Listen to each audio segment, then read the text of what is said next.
तो बच्चों आज हम लोग देखेंगे प्रीवियस क्लास में भी आपने एक बहुत छोटी सी चीज पढ़ी थी जो आपको आगे जा करके अभी यहाँ से आगे आप जाएंगे बहुत काम आएगा। और वो एक छोटा सा टॉपिक था, सब बेसिक कॉन्सेप्ट में आता है ये क्लास 11th में, and that is known as mole concept. Mole concept, mole संकल्पना। अब मोल संकल्पना की बात करें उसके पहले मैं आपको एक चीज बता दूं, जैसे आपने हाइड्रोजन या ऑक्सीजन या सोडियम ये लिखा, ये एटम है, ठीक है, इट इज एन एटम। ये एटम परमाणु है और इसका जो मास है, एटॉमिक मास, परमाणु भार, ये 1, इसका 16 और इसका 23। So if atomic mass of any atom represent in gram is called its gram atomic mass।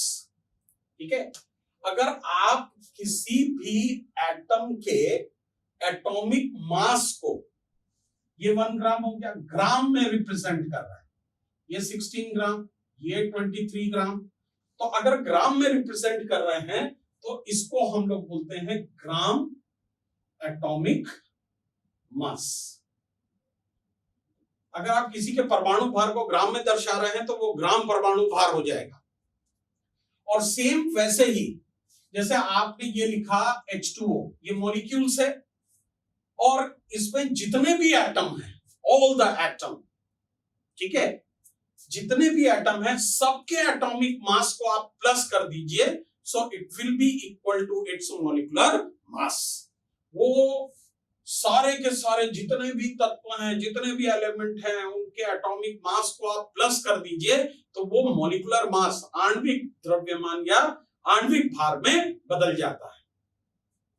तो जैसे H2O है तो हाइड्रोजन 2 है टोटल, और तो 2 into 1 प्लस ऑक्सीजन है 16, तो ये टोटल हो गया 18।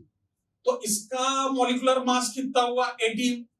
वैसे ही आप लिखेंगे कार्बन डाइऑक्साइड, तो कार्बन का होता है 12 प्लस ऑक्सीजन, ऑक्सीजन का होता है 16, लेकिन यहाँ पे टोटल 2 ऑक्सीजन एटम है तो 16 into 2, तो ये टोटल हो गया 44। तो अगर आप मॉलिक्यूलर मास को ग्राम में रिप्रेजेंट कर रहे हैं, किसमें रिप्रेजेंट कर रहे हैं? ग्राम में रिप्रेजेंट कर रहे हैं, तो इसे हम कहेंगे ग्राम मॉलिक्यूलर मास। और इसी atomic mass, gram atomic mass और ग्राम मॉलिक्यूलर मास, ठीक है, ये क्या हो जाएगा? Gram molecular mass. ग्राम आणविक द्रव्यमान, ये भी वही हो जाएगा, ठीक है। तो अब यहां से ये बात होती है कि मान लीजिए कि आपको ये कहा गया कि आपने कार्बन का एक छोटा सा टुकड़ा लिया, एक छोटा सा टुकड़ा ले लिया, तो अगर आपसे ये पूछा जाए कि भाई इस कार्बन के इस टुकड़े में कार्बन के कितने एटम्स हैं, how many atoms are present in a piece of carbon, carbon के छोटे से पीस में कार्बन के कितने एटम हैं, और वैसे ही आपसे यह पूछा गया कि अ ड्रॉप ऑफ वाटर, पानी का एक बूंद है, so how many molecules are present in a drop of water, पानी की एक बूंद में, पानी की एक बूंद में जल के कितने अणु हैं। तो ये बहुत समय तक लोगों के लिए मिस्ट्री ही बना रहा, बहुत समय तक इसके बारे में साइंटिस्ट ने या वैज्ञानिक जो हैं वो उसके बारे में खोज करते रहे, लेकिन फाइनली ये हुआ, फाइनली यहां पे एक कॉन्सेप्ट आया और उस कॉन्सेप्ट को हम लोग कहते हैं मोल कॉन्सेप्ट, ठीक है। कौन सा कॉन्सेप्ट? मोल कॉन्सेप्ट, मोल संकल्पना। तो ये वास्तव में मोल कॉन्सेप्ट होता क्या है? What is mole? मोल क्या है?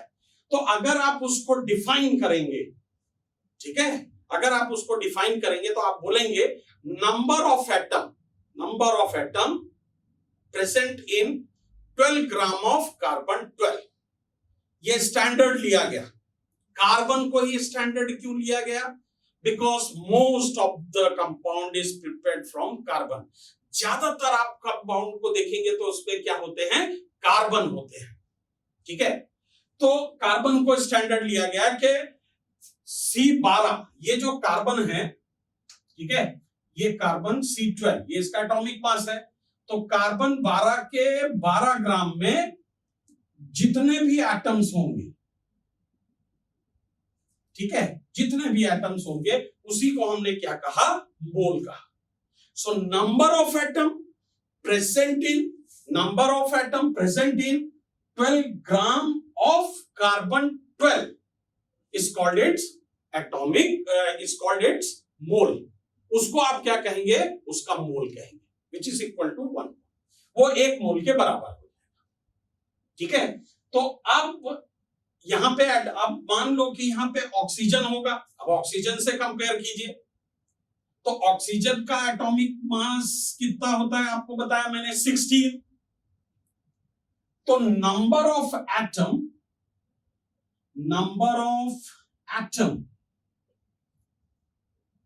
present in 16 gram of oxygen 16 is called mole। तो कार्बन 12 के 12 ग्राम में जितने भी परमाणु होंगे उसी को हम लोग क्या कहते हैं, मोल कहते हैं। So number of atom present in 12 gram of carbon 12, ये एटॉमिक नंबर के अकॉर्डिंग हो गया, एटॉमिक मास के अकॉर्डिंग हो गया, तो उसको हम लोग क्या कहते हैं, मोल कहते हैं। तो वैसे ही आप मॉलिक्यूल्स के लिए ले सकते हैं, वैसे ही आयंस के लिए ले सकते हैं, वैसे ही इलेक्ट्रॉन के लिए भी ले सकते हैं, और वैसे ही कोई गैसियस मॉलिक्यूल्स है तो वो एसटीपी पर कितना वॉल्यूम ऑक्यूपाई करेगा उसको लिए भी आप मोल देख सकते हैं। तो सबसे पहले हम शुरू करें एटम से। तो ये है मोल, ठीक है। अब मोल के लिए सबसे पहले आपने क्या किया, यहां पे एटम लिया, एटम के बाद आपने क्या लिया, मॉलिक्यूल लिया,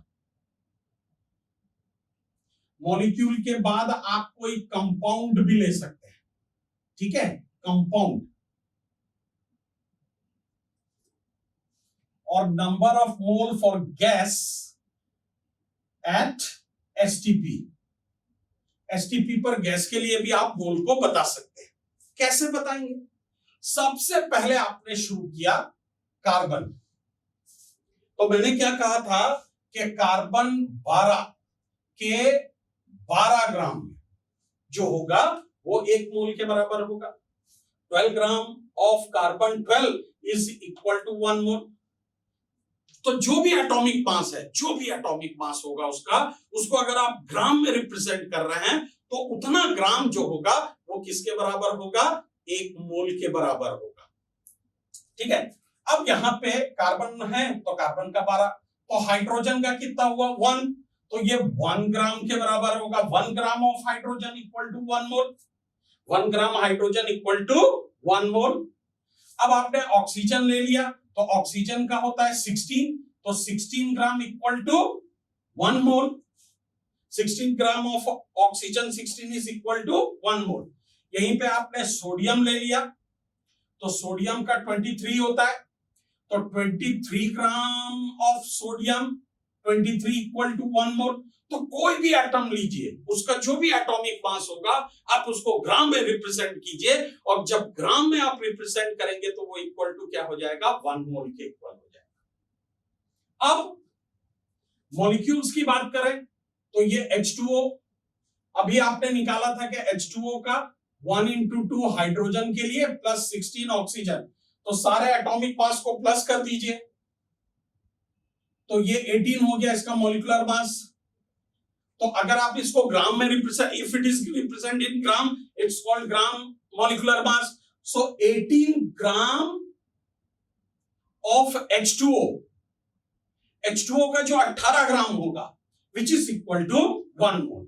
और वैसे ही अगर आप कार्बन डाइऑक्साइड लें तो कार्बन डाइऑक्साइड का ये 12 प्लस 16 इंटू 2, सो टोटल कितना हो गया, 44 ग्राम हो गया। So 44 gram of carbon dioxide equal to 1 मोल।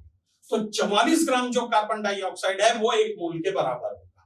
वैसे ही आप ले लीजिए N2 नाइट्रोजन, नाइट्रोजन का होता है 14, तो 14 इंटू 2 कितना हो गया 28, so 28 gram of nitrogen equal to 1 mole.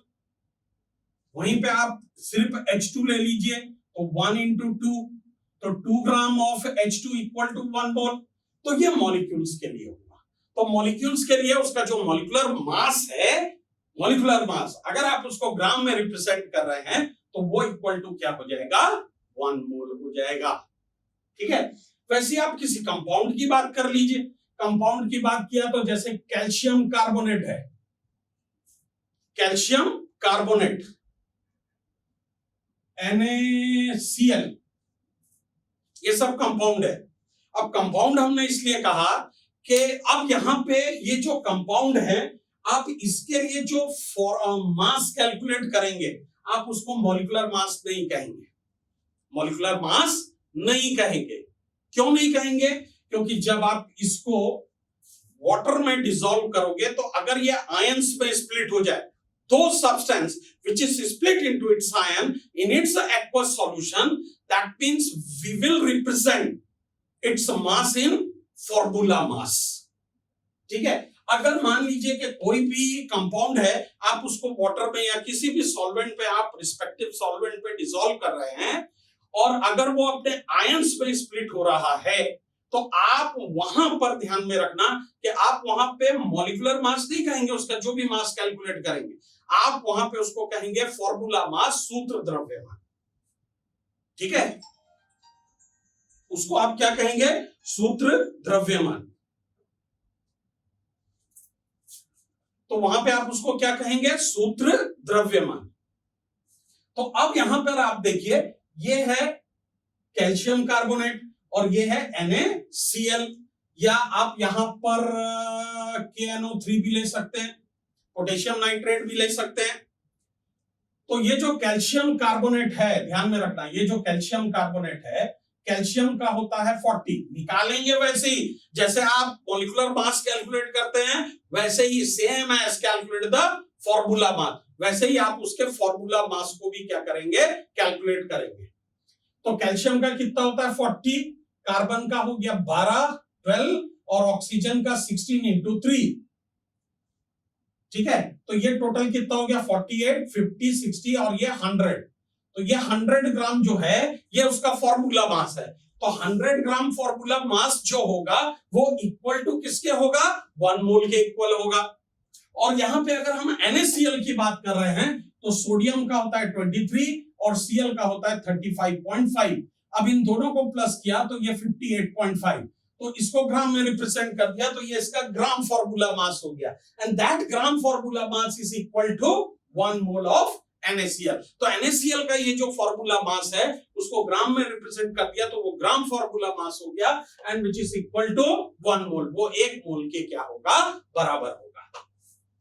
अब KNO3 तो ये लगभग 39 के आसपास, 39 लेते हैं, प्लस 14 प्लस ये कितना हो गया 16 इंटू 3, 16 इंटू 3, तो 16 इंटू 3 48। ठीक है, 48 प्लस 8 प्लस 4 कितना हो गया 12, और 12 प्लस 9 कितना हो गया 21, 1, तो 4 प्लस 2 6, 6 और 7 प्लस 300, तो इसका कितना हो गया 101 हो गया। तो 101 gram of KNO3, 101 gram of KNO3 ये किसके इक्वल हो जाएगा? ये भी इक्वल हो जाएगा 1 मोल के। ठीक है, अब यहां पे देखिए आपसे ये कहा जा रहा है कि भाई ये कोई कंटेनर है। ठीक है, अब ये कंटेनर है तो आपने यहां पर सबसे पहले तो ले लिया H2। Now H2 gas fill at STP। STP means standard temperature and pressure, प्रमाणिक ताप और दाब होता है, और आप इसको NTP भी कह सकते हैं, नॉर्मल टेम्परेचर एंड प्रेशर, सामान्य ताप और दाब। ठीक है, और H2 को जब आप इस कंटेनर में रखेंगे तो 1 मोल जो होगा उस गैस का, 1 mole of that particular gas occupy 22.4 litre volume.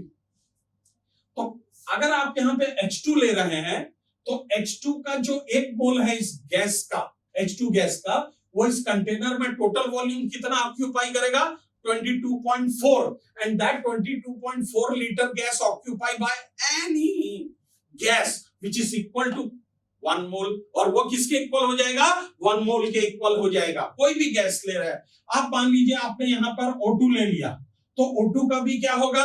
1 mole gas जो होगा वो 22.4 लीटर वॉल्यूम ऑक्यूपाई करेगा। सो गैस एट एसटीपी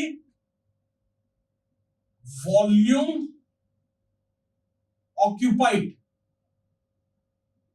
कितना वॉल्यूम ऑक्यूपाइड करेगा? तो 22.4 लीटर। वो चाहे O2 हो, H2 हो, N2 हो, कार्बन डाइऑक्साइड हो, कार्बन मोनोऑक्साइड हो, कोई भी गैस हो, वो कितना वॉल्यूम ऑक्यूपाई करेगा? 22.4। तो अब हम फिर पीछे की तरफ चलते हैं। पीछे की तरफ चलते हैं, जो हमारा क्वेश्चन था वो वहीं का वहीं खड़ा है कि how many number of water molecule present in a drop of water. पानी की एक बूंद या एक ग्लास पानी है, उस एक ग्लास पानी में वाटर के कितने मॉलिक्यूल्स हैं, या एक ड्रॉप पानी है उसका वॉल्यूम कितना,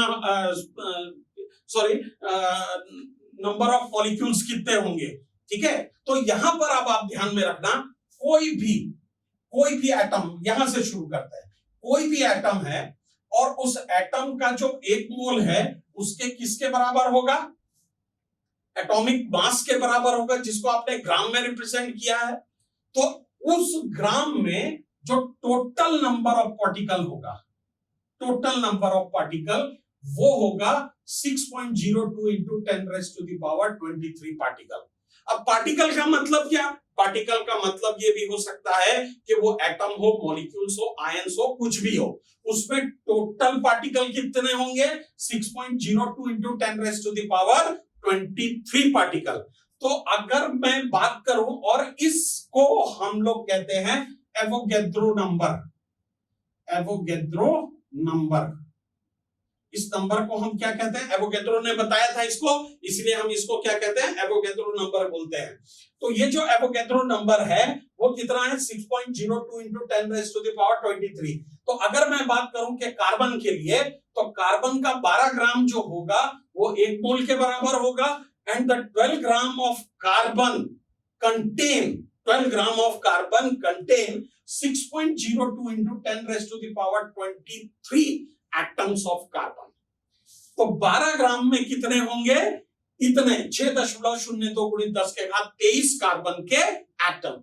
अगर मैं हाइड्रोजन की बात करूं, हाइड्रोजन एटम की, तो हाइड्रोजन एटम के 1 ग्राम है, which is equal to its atomic mass in gram, जो कि उसके ग्राम एटॉमिक मास के बराबर है। तो 1 ग्राम हाइड्रोजन में हाइड्रोजन एटम जो होगा which is equal to 6.02 into 10⁻23 hydrogen atom. ठीक है, तो 1 ग्राम हाइड्रोजन में हाइड्रोजन एटम कितना? तो 6.02 into 10⁻23। 16 ग्राम ऑक्सीजन में कितना? तो इतना ऑक्सीजन एटम। 23 ग्राम सोडियम में कितना? 23 gram sodium contain 6.02 into 10⁻23 sodium atom. और सेम हम ऐसे ही बात करेंगे किसके लिए? इसके लिए, मॉलिक्यूल्स के लिए। तो अगर आपको यह कहा जाए कि भाई 18 ग्राम H2O जो है वो उसके ग्राम मॉलिक्यूलर मास के बराबर है, तो ये ग्राम मॉलिक्यूलर मास किसके बराबर है? मोल के बराबर है, 1 मोल के बराबर हो गया। तो 18 ग्राम H2O, 18 ग्राम H2O में H2O के टोटल मॉलिक्यूल्स कितने होंगे? तो टोटल मॉलिक्यूल होंगे 6.02 into 10⁻23 water molecule in 18 gram of water. Water के 18 ग्राम में उसके इतने H2O या वाटर के मॉलिक्यूल्स प्रेजेंट होंगे। और 44 ग्राम में कार्बन डाइऑक्साइड के लिए, 44 ग्राम में जो होगा, 44 gram of carbon dioxide contain 6.02 into 10⁻23 carbon dioxide molecules. और वैसे N2 का, सो 28 gram of nitrogen gas contain 6.02 into 10⁻23 molecules of nitrogen. तो नाइट्रोजन के इतने मॉलिक्यूल्स होंगे कितने में? 28 ग्राम में। और हाइड्रोजन के 2 ग्राम में, 2 ग्राम में कितना होगा 6.02 into 10 raise to the power 23 molecules of hydrogen. तो अब यदि मैं एटम की बात करूं, एटम, तो 1 मोल किसके बराबर हो गया? 1 मोल किसके बराबर हो गया? 1 मोल बराबर हो गया ग्राम एटॉमिक मास के। और ये किसके बराबर हो गया? Avogadro number, Avogadro number. और एवोगैड्रो नंबर कितना है? 6.02 into 10 raise to the power 23। तो इतने एटम होंगे उसमें, किसी का भी आप ले लीजिए। और यहां पे अगर आप मॉलिक्यूल्स लेते हैं, क्या लेते हैं? मॉलिक्यूल लेते हैं, तो 1 मोल इक्वल टू क्या हो गया? 1 मोल इक्वल टू हो गया gram molecular mass, gram molecular mass. और ये इक्वल टू हो जाएगा इतना 6.02 into 10 raise to the power 23 molecule. इतने मॉलिक्यूल के बराबर होगा, ठीक है, इतने मॉलिक्यूल्स के बराबर होगा। और अगर मैं किसी भी गैस का वॉल्यूम ऑक्यूपाइड बाय गैस, ठीक है, तो कोई भी गैस है, 1 mole of gas, 1 mole of gas, ठीक है, वो इक्वल टू होगा 22.4 लीटर वॉल्यूम। इतना वॉल्यूम जो है वो ऑक्यूपाई करेगा। और इतने वॉल्यूम में उस गैस का नंबर ऑफ मॉलिक्यूल्स या नंबर ऑफ एटम जो होगा वो कितने के बराबर होगा? तो इतने के बराबर होगा। इतने एटम, जैसे मैं helium is a gas, neon is a gas, but they do not get combined together to form a molecule. वो आपस में कंबाइंड होकर के, जैसे हीलियम नियॉन है, वो मॉलिक्यूल नहीं बनाते, तो वो एटॉमिक फॉर्म में है लेकिन गैस है। तो वो गैस कितना एरिया ऑक्यूपाई करेंगे? तो 22.4 लीटर। और उसमें नंबर ऑफ एटम कितना होगा? तो 6.02 into 10 raise to the power 23। तो इस तरह से ये जो मोल है, इस मोल को हम क्या करते हैं? रिप्रेजेंट करते हैं किसी भी इसमें, अगर वो मोल्स, मॉलिक्यूल्स हो या एटम हो या कोई गैस हो या कंपाउंड हो, इन सब में हम इसको क्या करते हैं? रिप्रेजेंट कर सकते हैं, ठीक है। अब हम देखते हैं कि आप इसको कैलकुलेट कैसे करेंगे। कैलकुलेट करने के लिए फॉर्मूला कैसा होगा, ठीक है। अब मान लीजिए कि आपको मोल्स कैलकुलेट करना है और यहां पर आपको दिया हुआ है मास, मास में दिया हुआ है।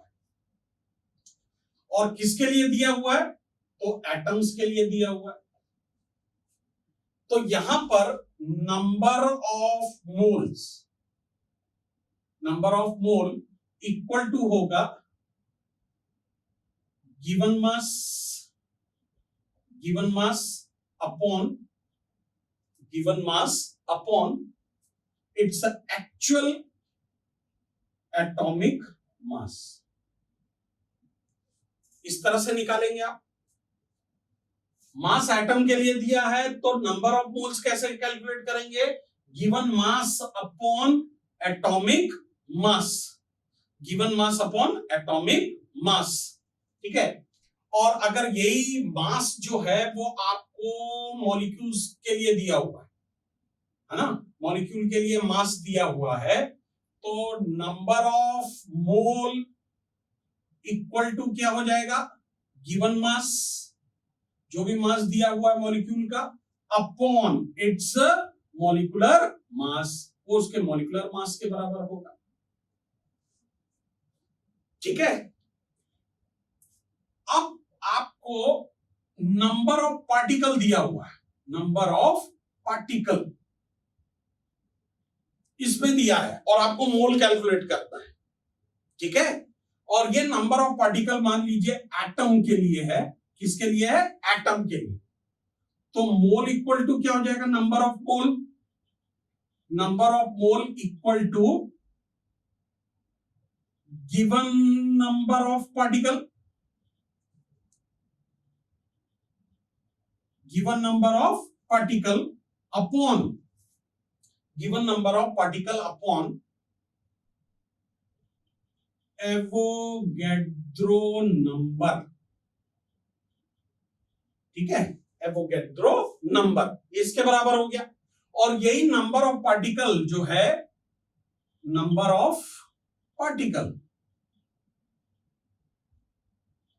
आपको मॉलिक्यूल्स के लिए दिया है। किसके लिए दिया है? मॉलिक्यूल्स के लिए दिया है। तो यहां पर आप लिखेंगे number of moles, number of moles equal to given number of particle, given number of particle upon, और ये पार्टिकल किसका होगा? मॉलिक्यूल्स का होगा, अपॉन सेम वही Avogadro number.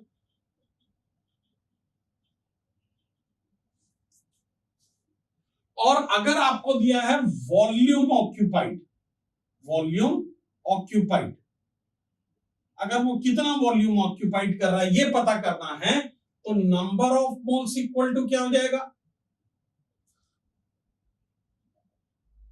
Given volume of gas at STP upon 22.4 litre, volume, actual volume at STP, STP पे उसका actual volume जो है 22.4 लीटर। तो इस तरह से आप क्या करते हैं, इसको कैलकुलेट करते हैं, ठीक है। अब मान लीजिए कि आपको उसने बोला कि भाई आप मोल कैलकुलेट कीजिए। यहां पे देखिए एक छोटा सा आपको इस पर न्यूमेरिकल बता दूं, आपको यहां पे उसने दिया है मोल कैलकुलेट करना है। Calculate mole, calculate mole of 54 gram of helium, 54 gram of helium, ठीक है। तो अब आप यहां पे 54 लिखा आपने, तो अब यहां पे आप मोल्स लिखेंगे। और ये देखिए ये ग्राम है, ठीक है। ग्राम है मतलब ये किस पे दिया है? मास पे दिया हुआ है आपको, मास पे दिया है। इसका मतलब क्या होगा? गिवन मास। और ये हीलियम जो है एटम, एटम है, तो यहां पे आप क्या लिखेंगे? Atomic mass, actual atomic mass of helium. तो हीलियम का होता है 2He4, मतलब इसका एटॉमिक मास कितना हो गया? 4 हो गया। अब आपको मोल्स कैलकुलेट करना है। गिवन मास कितना है? 54 ग्राम, और इसका एक्चुअल मास कितना है? एटॉमिक मास 4 है। एटॉमिक मास कितना है? 4 है। तो कितना हो जाएगा? अब ये 4 1 जा 4 और 4 3 जा 12 एंड 4 5 जा 20, तो 30.5 मोल इसमें प्रेजेंट है हीलियम। 13.5 मोल जो है वो हीलियम जो होगा इसमें प्रेजेंट होगा, ठीक है। बिल्कुल सिंपल सी बात है, ठीक है। जैसे जैसे हम आगे बढ़ेंगे इसको और कॉम्प्लिकेटेड करते जाएंगे, और लेकिन वो कॉम्प्लिकेशन जो है बहुत ही इजी होता चला जाएगा अगर आप इन छोटी छोटी बातों को ध्यान में रखेंगे कि एक्चुअल में मोल्स होता कैसे। अब मैं बोल रहा था ड्रॉप ऑफ वाटर, अगर मान लीजिए कि drop of water having weigh 9 gram, having weigh 9 gram, अगर मान लीजिए कि पानी है और पानी का भार जो है वो 9 ग्राम है। अब आपको पूछा calculate the number of moles, उसका मोल कैलकुलेट कीजिए।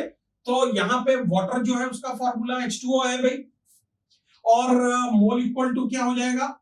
Same given mass of molecule, given mass upon it's molecular mass, upon it's molecular मास, ऐसा कैलकुलेट कर लीजिए, ठीक है। और अगर आपने ऐसा कैलकुलेट किया तो ये गिवन मास कितना है आपको? 9 ग्राम है, और आपको पता है, अभी थोड़ी देर पहले बताया था, H2O का मॉलिक्यूलर मास आपने कितना कैलकुलेट किया था? 18। तो 9 डिवाइडेड बाय 18, तो ये हो गया 1/2, that mean 0.5, 0.5 half it's moles. तो वाटर का 9 ग्राम में मोल कितना होगा?